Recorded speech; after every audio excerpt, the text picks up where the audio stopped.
This week is the first week that you're going to be working on your Excel project. So I wanted to show you how to download the worksheet and then also how to submit.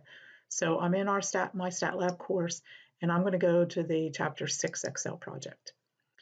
And I'm going to click on it. And the first thing you'll see says you must download the file. So the first thing I'm going to do is click here. And when you click on that, you'll see 3 files come up. The first one is the instructions in a Word file. The second one is the actual Excel file. And then the third one is just a zip of these 2 files here.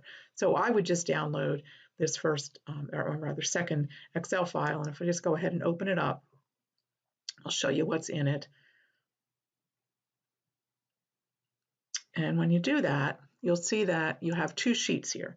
The first sheet has the instructions. And it goes through and it tells you a little introduction about the project description and then all the particular instructions that you need to do. The question sheet is where you'll actually enter the questions.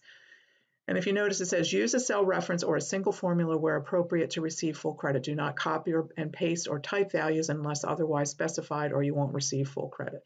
So for instance, for the first question, it says, what's the population mean? And there's actually, when you go over here, there's a drop-down menu, and you're going to pick the correct answer from the drop-down menu.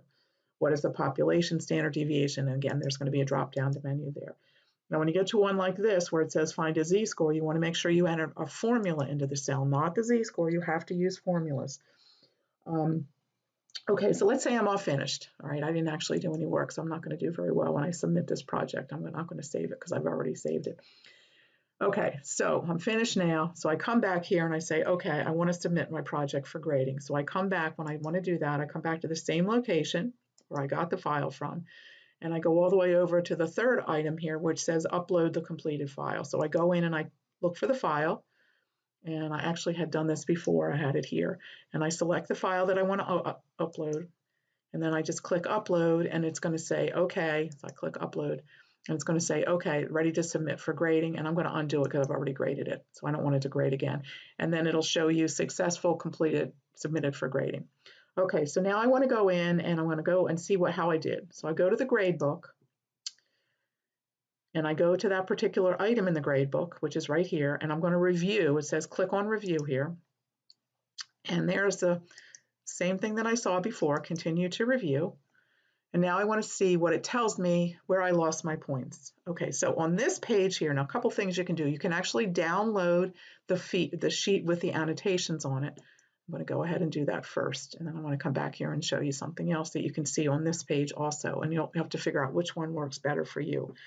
So on this page, on this spreadsheet, it's going to be original spreadsheet, but they're going to add a new tab called submission markup, and it's going to tell you your points are earned, and then it's going to give you some information and say, okay, well, I didn't do any work, so I've got 22 cells commented in place, check the sheet.